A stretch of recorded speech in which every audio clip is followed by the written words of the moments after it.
a lot of people are not able to join from different reasons, and then I get emails and saying, "Can you please send me the recording? Oh, I missed. I'm so sorry." Blah blah. So I am recording, but this is I want to assure everybody that this is a safe place. Everybody that I know, I think probably 90% of my practice struggles with losing weight, trying to become healthier, working on their habits. So you're not alone. Everybody's going through the same thing, including myself. You know, um, it's a place to support each other and succeed. Um, so I want to talk a little bit today about planning the meals and how that looks like and how to make it doable, not just from a um, best case scenario perspective, but what is actually doable? What is actually, how is day-to-day life looking like for people? And I want to see if I could share screen.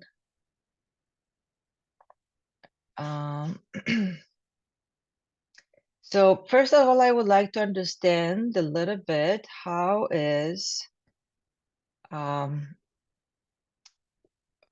are people doing with planning their meals?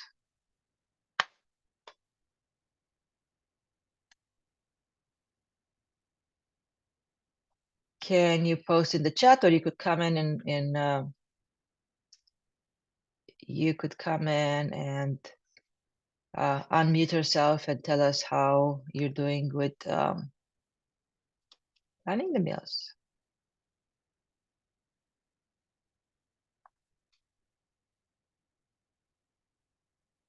I had minimal of dinners planned for the week. It was mentally helpful. Yes, it's nothing like I don't have to think. I don't have to decide because I already decided.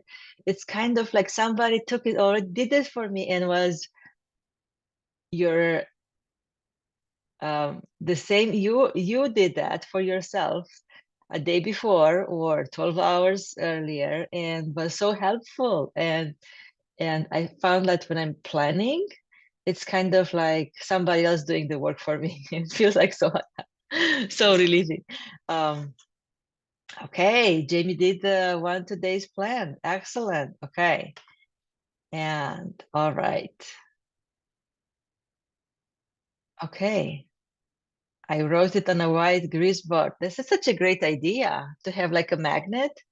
Okay, on the fridge. Okay, or somewhere in the kitchen. Okay. I know I have a friend that is doing a similar thing, and she's making the plan, and then does a like a screenshot, and she makes the screenshot the phone, the background of the phone. So she has that every time when she goes in. It's like, well, I want to order DoorDash, and I'm looking and I'm seeing that. It's like, well, actually, I didn't plan my DoorDash for today. So it's very fun to see like all kinds of ideas because we all have great ideas, and it's like it's such a good way, um, to share ideas. Like how can we make this more doable? How can we make this? How can we help ourselves to achieve this? Okay. All right. Okay, so who Jody subscribed to a meal, probably the delivery meal plan, 4 meals a week, but you get to choose. So even if you think like, oh, I subscribed to something, you actually got to choose um what meals are gonna be delivered. So it's kind of like you plan for 4 meals or 4 dinners in a week. So you already took care of yourself for the 4 days out of the upcoming week. That's excellent. So that would be another way to make it easy. How can we make it easy?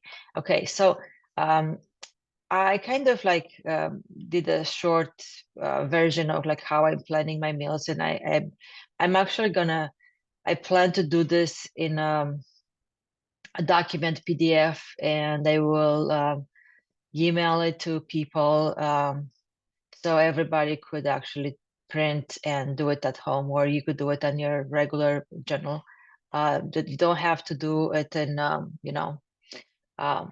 to have it pre-printed pretty. I mean, like you could be on a piece of paper. It doesn't need to be very fancy. But like, what is today when I'm looking like, what do I want to decide to eat today? It's like, it's very easy. I put down like, what would I feel like eating today?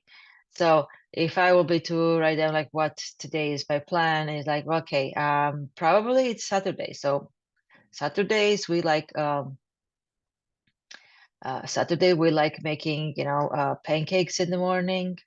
It's kind of like a tradition in my family. We make pancakes or waffles with my daughter. So that's probably going to be easy to put as a meal. And I usually like that with fruits or with preserves that we make at home. And if I will really, really have to dial down, my favorite preserve is either, raspberry or sour cherry. My kid likes Nutella, but I don't like it so much. I like it better with raspberry jam. So that's my plan for the morning. And then, of course, I have coffee. I'm going to put that as a drink, and I drink black coffee, so that actually doesn't quite count. And then second meal, I'll probably make a soup. A vegetable soup is very well liked in my family, and it's another weekend thing that we do. Um, and that would be with fresh bread that I already made yesterday. And for dinner, I have to think. I don't know exactly, but if I am right now deciding, um, I'll probably eat some fish with mashed potatoes and asparagus. If I have asparagus in the fridge, I'm not sure if I have asparagus in the fridge. If not, I will make a salad next to it.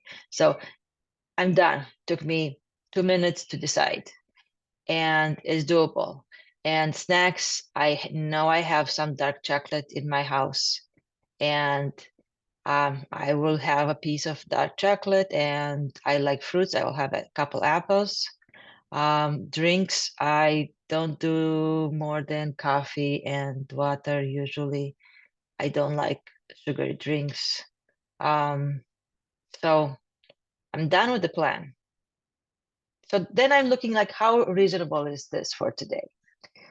And you could kind of gauge, kind of like, yeah, it's reasonable. We're like, well, I actually have, like if I'm thinking, oh, I'm not sure if I have fish, maybe I should go fishing. That's not a reasonable plan. If your meal involves you doing extra activities and depending on other things. If I plan to go to grocery today and the roads are going to be slippery and maybe not doable, that's not the doable. How can we make it doable? How can we make it with things that we already have available, easy to make? Do I have time to cook? If I don't have bread in the house and I plan to make soup and bread, and I don't have flour and I don't have, I don't have the recipe, that's not doable. So how can we make it doable? Can you take a quick pick in your pantry and see like, what do I have available in my pantry, in my fridge to make today a doable plan? And if not, it's like, what's one thing that I could modify to make it more reasonable? Like what can we make today reasonable, so I am setting up myself for success? Ultimately, this plan is made for my success, is not made for me to fail. If I plan like I'm not going to eat anything for the breakfast, lunch, and at dinner I'm going to have a salad and dressing on the side, and I'm not going to even eat dressing, it's not reasonable and it's not doable.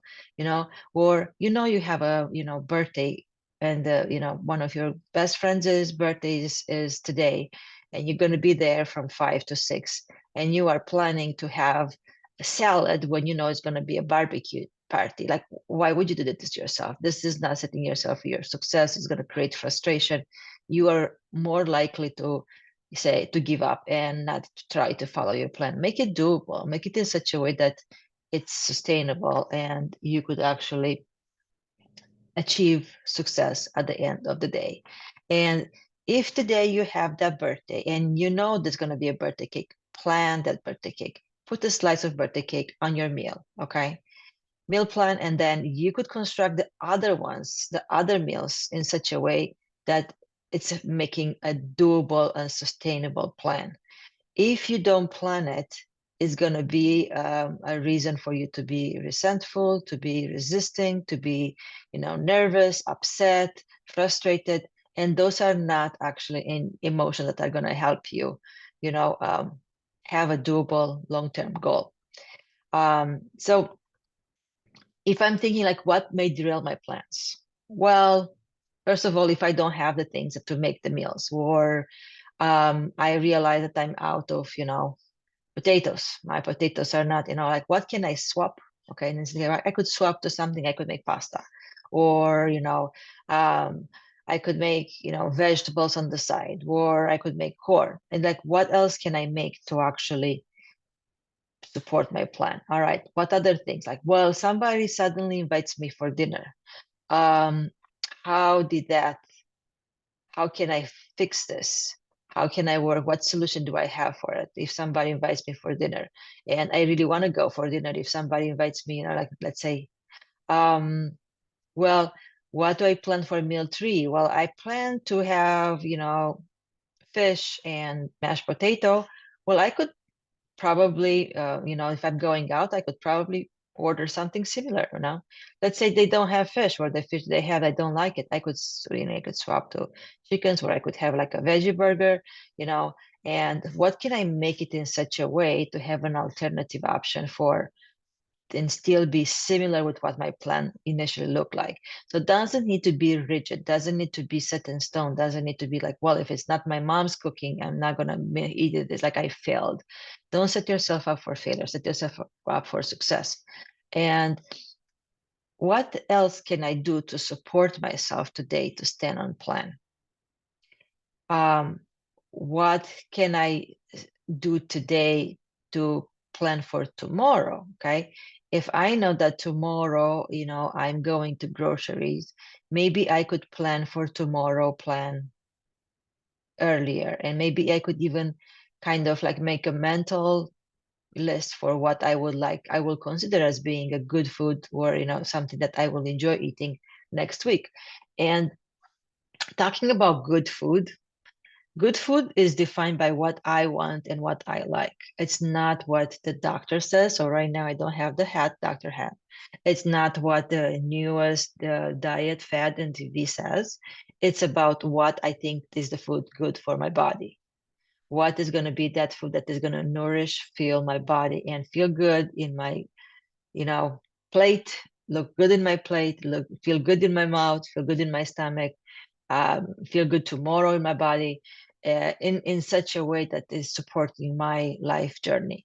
And what is, yeah, I think it's worth reflecting a little bit further, like what is my ultimate goal? What do I want from this life, from my health, from my body? What is this week goal that actually aligns with my life goal? What do I want to achieve this week? We were planning last week, we were planning for some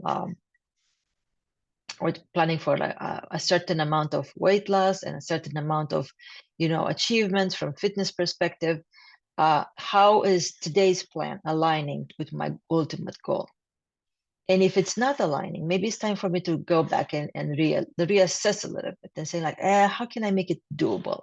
Now, does it need to be perfect? No, it's not gonna be perfect. Newsflash: in the next 3 months, you're gonna have days when you're not gonna stay on plan, and that's okay as long as you keep going, because it's ultimately going from one meal to other. All right, one day to other, one meal to other. It's one step on top on in front of other. We don't have to make this a big catastrophe. Like, oh, I didn't follow my plan to the T. I'm gonna just drop everything and just go and eat my face off with whatever is in the fridge. Okay. um I could reassess and saying like, hey, did I follow my plan today? Let's say today I plan pancakes with jam for the morning, but I actually end up eating, I don't know, um, an omelet. Is this a failure?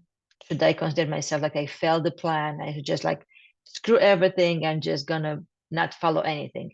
Or I could just say like, well, maybe I could plan something different next time because definitely was not actually a good plan. But I'm gonna continue with meal 2 and meal 3 because ultimately I promised to myself that I'm gonna choose what's the best food for me. And um, it's next meal coming up. I'm waiting until I'm hungry, and then when I'm hungry, I'm actually going to eat what I plan because I choose with the best, perspective in mind, and I know that this is the food that is going to align with my goal. So it's worth to stop and think, why are those plans, what are those goals important for me? Why am worth this change? And if you're finding uncomfortable when you are asking yourself, why is those things important for me and why I'm worth this change? Spend a little more time and say, like, why you don't think you're worthy? Why you don't think you're worthy to create this change, your health plan and for yourself? And where is this suffering and pain coming from? And what can we do to ease the suffering and pain that is not food? Because food is not the answer for your internal suffering. And if you don't think you're worthy to create a little bit to ease your suffering, reach to me because I will be more than happy to work with you about one-to-one to help you with this part. And we need to go back to what we are grateful for. Um, we have things that are going right in our life. We always have things that are going right in our life, and we need to create that space to notice them and identify those and acknowledge what we're grateful for.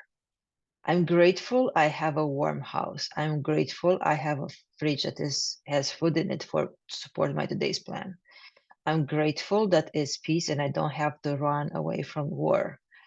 There are many things that we could be grateful, and we could be grateful for simple things like, and it could be very simple things like, I am my joints are not hurting today. I'm very happy for that. I have a cup of coffee here. I am very grateful for this cup of coffee. Really, I needed this morning. So it doesn't need to be, the huge, could be very simple things. What do I like about me today? So we all need to be a little bit more selfish and look at ourselves and understand, like, what do we like about ourselves and how can we use those assets that we have, um our internal strength, our mental strength, our body strength, our ability to think, to plan in such a way to support our goals. And doesn't need to be things, could be things that you like about your physical appearance, could be things that you like about your, personalities. It's important to actually look at ourselves and acknowledge what we like about ourselves. Um, so then we plan the water. When we plan the water, what I like to do, and I recommend to, maybe you heard me talking with you in the office, is setting up an alarm. I forget to drink water unless I set up an alarm. So initially, you could do like every 3 hours from the time you wake up until the time you go to bed. Set up an alarm to remind you to drink water. If I drink a big a glass of water, let's say I have like 16 to 20 ounces glasses, every 3 hours, it's gonna meet my goal for the day. Okay. It's not so complicated. Some people like sipping water from, a tumbler. Some people like drinking, a large amount of water at once. I'm the one that I rather drink a big glass at once, and then in 3 hours I drink again, and I'm done. In a day I'm done. So make it easy for you. Think about like how is more likely for me to drink water. Now, if you think like I don't quite like the plain water, maybe you like to add more ice. Maybe you like to add, like, how would that be to add a slice of lemon to it? Those flavoring things that people are using for water, That would be also, maybe I like to have my water cold. Maybe I like to have my water warm. Today is a great day for a cup of tea or two or three. You could have like green tea, or you could have like herbal tea or fruit tea. Doesn't need to be, nobody's gonna actually police you for what kind of tea you are drinking. It's you that you decide, and you decide like what's gonna feel good in my body. Sleep. When one thing about sleep, and this is a big chapter, and we'll probably do like a whole month on sleep, and I will probably have to do this.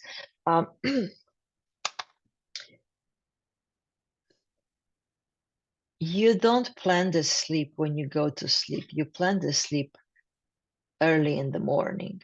So if I want to have a good sleep tonight, first of all, I need to plan in such a way that when it's time to go to sleep, I'm done with my worries, I'm done with my exercising, I'm done with my eating. So there's nothing to stop me going to sleep at a decent hour, and my body is tired enough, fed enough, exercised enough that when I'm hitting the bed, I'm able to go to sleep.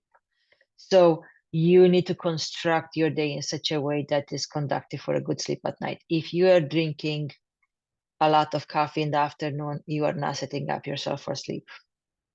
If you are eating the biggest meal of the day, a half hour before your bedtime, it's not actually the best way to set yourself up for a good sleep. So you could plan a lot of things in your daily activity that will set you up for a good sleep at night. I aim for 7 hours of sleep at night, but I don't get 7 hours sleep at night. So every day I'm trying to see like, how can I get more sleep? How can I get a more restful sleep?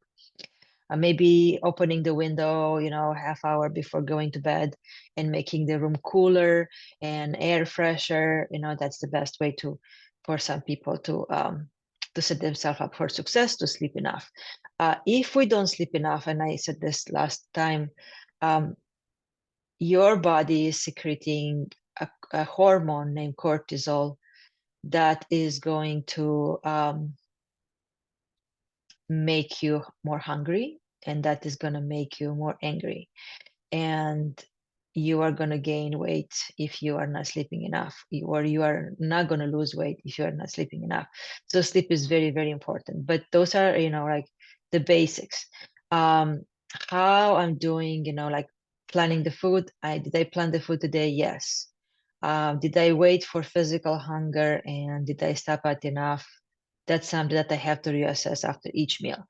Some people like to reassess after, each meal, and some people like to reassess at the end of the day. Or what I like to do is when I'm planning the day in front of me, I'm also looking at like what happened yesterday.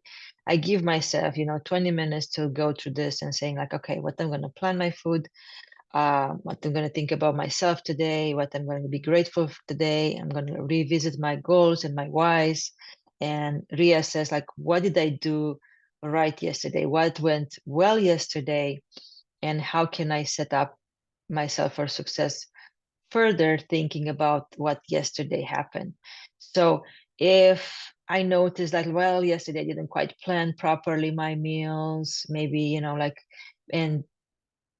I'm going to rethink, instead of just feeling guilty about like not following a plan properly, I will just say, what can I do tomorrow to be successful? What can I do today to set myself for success for today or tomorrow? And I also want to go through the cues. So I think it's worth for everybody to do a 5-minute exercise to look into their, like, what are their hunger cues? And what are the cues of their body that they had enough food? Sometimes we think we know, but if I'm asking you quickly, you realize like you have to really think like, what are my hunger cues, especially the not so obvious ones. So I went through a few of them, and I'm going to invite you to walk with me through this. Okay, so hunger cues. For me, so sometimes when I'm hungry, I feel a little bit of lightheadedness. I feel a tiny dizziness in my head. Sometimes I have a headache, a mild headache. It's not a full-blown headache. It's just maybe feeling like a headache. But what is obvious is like I get very sensitive to smell. I mean, like I could smell the food, I could smell chips, I could smell things that are happening around me, or I perceive that I have memories of smells. I have like certain memories that are coming in my brain about certain foods. And the big thing for me is I remember the food of bread, the smell of bread from when I was at home. And this is all memory, and all those things that you think, when you are not having actually the food in front of you, those are memories. This is your brain talking. And it's very interesting when I'm thinking about, I remember the food, the smell of fresh bread from when I was getting home from school when I was a kid. So that smell I remember very clearly, and it's a different smell than the food the smell of bread from the bakery, or the smell of bread from, when you're opening the bread box.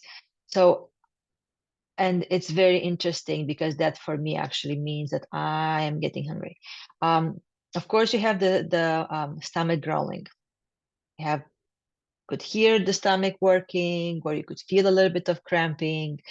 You could feel a little bit of uneasiness in your stomach. Some people may feel cold, may feel a little bit shivery. Um, there is a little bit of discomfort or like emptiness in your stomach. There is a feeling of emptiness in your chest, or a little bit of discomfort in the chest and or in the throat. There is a sensation of emptiness. Some people feel shaky. I get shaky, especially if I drink a lot of coffee. I'm getting a little bit more irritable and a little bit more having a little bit more mood swings. And there is definitely decrease in performance. What I noticed that, especially because English is not my first language, I'm having a hard time finding the words in English when I'm getting hungry. And I know that I have to stop and have something to tie me over until it's time for my meal, or until I'm actually ready to eat a meal if I don't. Sometimes it's hard to concentrate if I'm hungry, and I'm becoming a little bit irritable and struggling to make decisions. And that's one of the reasons why it's important to make decisions ahead of time for your meals. Because if you're waiting until you're hungry, it's going to be harder to decide what you want to eat, and it's going to create more frustration. And we probably all have that experience of going in a restaurant and having a big menu with, you know, 50 types of food, and you keep flipping the pages and you can't decide, and you're hungry and you're irritable, and then you know, the spouse or the friend is asking, what do you want to eat? And you feel like, I can't decide, and then you go to, whatever is the first. And we are trying to prevent that by planning ahead of time. So some people that are very active, they notice a decreased athletic performance. If you have to run or you have to climb or lift, and you realize that if you're hungry, you cannot actually lift so much, or you're getting weaker or faster. So those are cues, and I think everybody needs to actually spend a few minutes and understand what are their cues for actually being hungry, physically hungry. And then you want to question, like, is this physical hunger or is this emotional hunger? So how emotional hunger feels like. Some people are feeling very they are confusing physical hunger with emotional hunger when they are upset, frustrated, which is different than frustration because you're hungry. It's frustrated from a different reason, and you think like, maybe I should eat something to calm me down. That's not physical hunger, that's emotional. And food does not fix the fact that you're frustrated with, let's say, being stuck in traffic. um, so what are the enough cues? The first enough cue is like you're no longer hungry. So after you start eating, and you eat the food that you plan, and you are seeing like, okay, I am not hungry anymore, or I don't no longer think about food. And they're like those subtle cues, like some people that are, especially if I eat by myself, let's say it's lunch and I eat by myself, I find myself that I'm going to my phone to read the news or see like what so and so posted on Facebook, or like watch a video. Well, when I reach the phone, because that means I'm no longer hungry, it's time for me to stop. So pay attention to when your mind gets distracted from the food. That means you had enough food. Um, Most of the time, and I'm still doing right now, and I'm working on lowering this. Um, we realize after we scroll a couple of minutes and we kept eating that, oh, I catch myself that I've been eating 3 minutes into my scrolling. So I know that there is space for improvement, because I could probably stop a little bit earlier with eating, because my stomach, my body tells me you already had enough. Some people are noticing that they slow down eating when they are done with eating, when they had enough cue. The cue is the body is saying like I had enough, or you feel more energized. I know people that when they got to the enough point, they do a big sigh, and that's their cue that they had enough. Or some people are burping, and burping it's tricky, because a lot of people are burping because they are eating very fast and they are swallowing the air. And if you find yourself that you are burping while you're eating, which by the way is physiological, even I teach people it's not nice to burp at the table. It's a cultural thing. You want to ask yourself, do I eat too fast? Because if you eat too fast, you are going to have to learn to slow down eating. If you slow down eating, you tend to actually taste the food better, enjoy the flavor, um, spend more time with the food that you like, and honor your body for the food offering you give it. So there is no benefit of actually wolfing down the food. Takes 20 minutes physiologically, it takes 20 minutes for your stomach, for when your stomach wall to distend, to release the hormone that tells your brain, I had enough food, I'm full. If you eat very fast, you are gonna eat a lot more than your body needs to actually release that hormone that tells your brain, I'm full. So you want to pace yourself. A meal should take 30 minutes. If you're eating, you know, in 5 minutes, your meal, it's not healthy. First of all, you don't give yourself the chance to chew that food.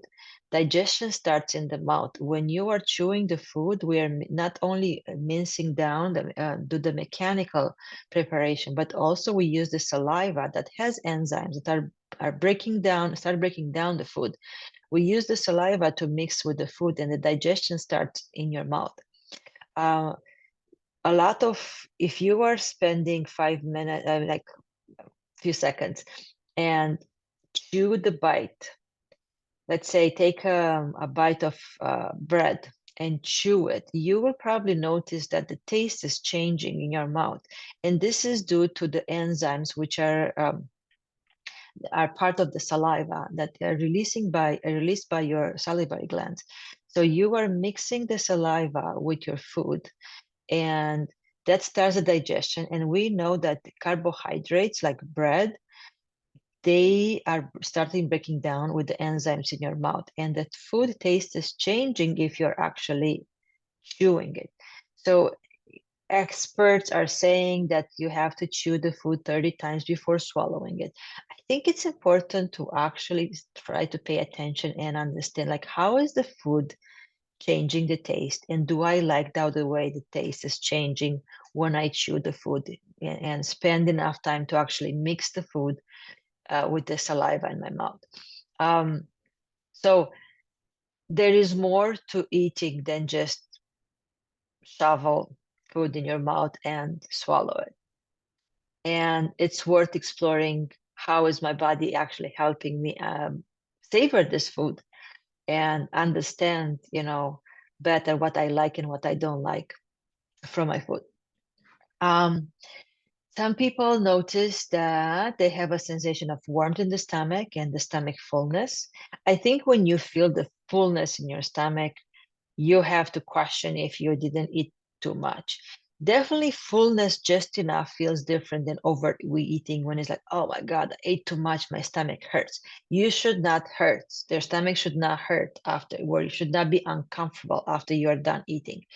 Now, what happens if you got the enough cue and you realize that there is more food left on the table or in my plate? Should you eat? Well, ideally will be to take a break and reconsider and see, did I had enough, or I ate, I'm still hungry. If you're hungry, if you're physically hungry, go back and eat. Your body's telling you, I'm hungry. Honor your body. It's worth it. Yeah, so I would like to invite any of you that wants to share with us what they think about their meal plans, their worries, and want to understand better how to work with their meal plans. Do you have any questions? You could, if you don't want to come on the screen, you could post on the chat. And okay, let's see. I don't want to share the screen anymore. Okay. Let's see. Anybody has anything to ask? Like, how you guys doing with the meal plan? Do you have any questions about meal plan? Do you have any concerns about? Maybe you think it's too restrictive, or maybe you think it's like, I can't do this, it's too much, it's overwhelming, or it's easy, I got this. Okay.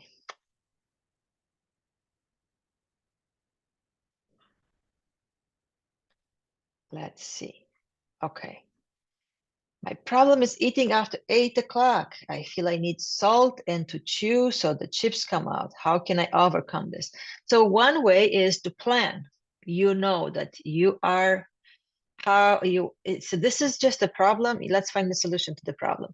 So I, at this phase in my planning, in my understanding how my body works and how my hunger is and how my enough cues are, I know that my pattern is I am craving for salt things after 8 o'clock, after evening. How can I set myself for success? Well, I could plan chips. Today, I'm planning chips after dinner. So I will say, when I'm feeling that I'm craving chips, I'm going to have chips. And what kind of chips? Do I want to do chips and salsa or just chips? So you just plan them. Then it's in your plan. Then you're honoring your plan. And you could decide that I'm going to eat when I'm hungry for chips and I'm going to stop when I had enough. And that's how you do it. You don't have to overcomplicate or to feel bad for, like, feel guilty that you even want that. And in time you may think about, what can I do for dinner to satisfy that need for saltiness, where maybe it's through saltiness, where it's the savory, where it is crunchiness, and in such a way that maybe after dinner I don't feel like I need to eat anymore. Richard, the plan is working. Excellent. I'm so happy to hear that. Okay. All right. I'm trying to always eat at the table. That's an interesting perspective. Yes. And that goes to the eating while watching TV. That's distracting. That is taking us away from actually enjoying the food. And you are less likely to notice when you had enough if you eat on autopilot. And especially if you watch the news right now and they are so anxiety producing, you are going to be more likely to actually go and overeat if you're eating in front of TV. So that's a good catch. So, honoring your body by taking a break from everything to just enjoy the meal in front of you. And that goes to even like enjoying the family get together and spending time with your family at the table and engaging in conversation and talk with them. Don't just, like watch TV and eat food. Now, if you find yourself that you really can't eat in silence, play some music, some relaxing music in the background. Work towards maybe, like if you're used to, I always eat my meals in front of the TV, it's going to be a huge change for you to eat your meals at the table without eating or without the TV. So how can you set yourself for success? Maybe, this week you want to work towards, I'm going to eat my meals in front of the TV, but the content of the TV is going to be more calming and relaxing and is not going to stress me out. So I'm not going to watch the news in front of when I'm eating. Maybe I'm going to watch, cat videos, or I'm going to watch, um, a show that I enjoy, or I'm going to watch something that is not going to make me overeat. So how can I set myself up for success and work on decreasing the amount of the TV time? Or maybe next week you're planning like, I'm going to eat my meal and then I'm going to watch the news, or maybe you're going to say, I'm watching the news at different time of the day, so I don't actually have to eat in front of the TV. Yeah, so there are many ways that you could think like, how can you set yourself up for success for today? Yeah. Okay. If you're planning to, if you are usually finding yourself like, well, it's after dinner and I have the routine of um, going in front of the TV with chips and munching until, and I realize that I've been eating for the last 2 hours. Pre-portioning your chips and your snacks helps. And the way it helps is not because it's restricting the amount of your eating, is because let's say you have a Ziploc bag with chips and you take that one and you set yourself in front of the TV to eat, which you plan. And when you're done with those chips, it kind of forces you to decide if you want to stop or if you want to go and get another bag of chips. So it's a little bit of disruption of the habit. And we work with this disruption of the habit to help us create new habits. Maybe having a smaller amount of chips in a cup instead of the big bags helps you decide that I am going to go for just one extra bag, not for 5 more, and is gonna help you give you the opportunity to stop and rethink, do I want to continue to eat, or maybe I should stop because I had enough? So all those things are very helpful, because remember, yesterday or a week ago, you were eating just enough to maintain the weight and the health situation you had ongoing at that time. And all those small changes, they don't need to be huge. They need to be tiny and sustainable and doable. And we are building and we are learning on it. They are going to help me achieve a result that is not what we had yesterday. So all those small changes are adding up. Not eating in front of the TV, maybe taking a smaller bag, putting your chips in a cup, in a small cup, and having that, eating from that. So you tend to stop when you had and decide if you need to go and have more or not. Planning your meals, setting yourself for success, thinking about like when it's time to go to bed. Maybe I like to set an alarm for a half hour before going to bed, so I remind myself that it's time to wrap things up so I could go to bed at a decent hour. Otherwise, I will be up until midnight. And I am personally a morning person. I do the best when I wake up at 4 a.m. and I have 2 hours of quiet time to think and plan my day, and some days exercise. It's a habit I'm working on. But everybody needs to understand what is their routine, when they do their best, and help themselves find the best routine that works for them. And I know that's an ongoing struggle and it's an ongoing journey, but this is what life is. It's a journey. So we need to make the best out of it and make it in our own terms, not let something happen and we are drifting based on somebody else's decision, like when it's time to go to bed and when it's time to wake up. So, okay. Any other questions, concerns? Because I'm rambling here. I'm going on a discussion that maybe should not have anything to do with the meal planning. Okay. Anybody having any questions wants to come and on the screen and share with us? Or so for next time, I would like you to bring your problems, being your thank you, Katie. Bring your, like, hey, I'm really struggling with this part where like I noticed this about my meals. What can let's problem solve together. And I promise you, I'm not going to ask you uncomfortable questions. And if questions are uncomfortable, you don't have to answer.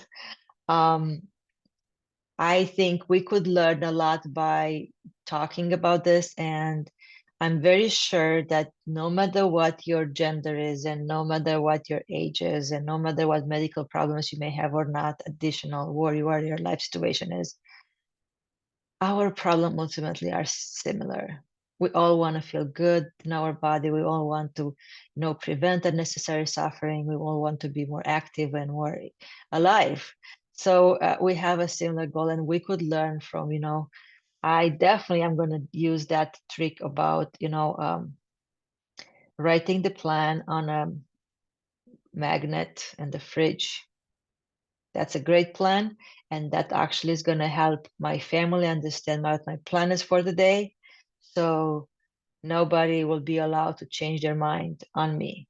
Okay. So that's an excellent point. Anybody has any questions? Feel free. Otherwise, we're going to wrap it up here. And I'm going to send you my meal plan outline, like that PDF that I share with you. I'm going to send. So if anybody may feel like it's useful, you could print it and fill it out, or you could use your own journal and write down on your questions and your answers. Having a notebook that we're writing those things and carrying with you will be helpful. Some people are more digital. They like to do things on their phone or on their laptop. Doesn't matter. There is whatever works for you. I think pen and paper it's easiest to handle. But that's my personal preference. Okay. Anything else? Well, that's excellent. I think it's snowing here, so I am not gonna shovel. I love shoveling snow. It's so peaceful. And I think it's a great family activity. So that's my plan that's gonna be my movement plan for the day. But otherwise, we'll see you next week, Saturday, unless you are sick, and then we'll see you next week during the week. I hope everybody has a warm and peaceful upcoming week. I'm gonna stop the recording right now.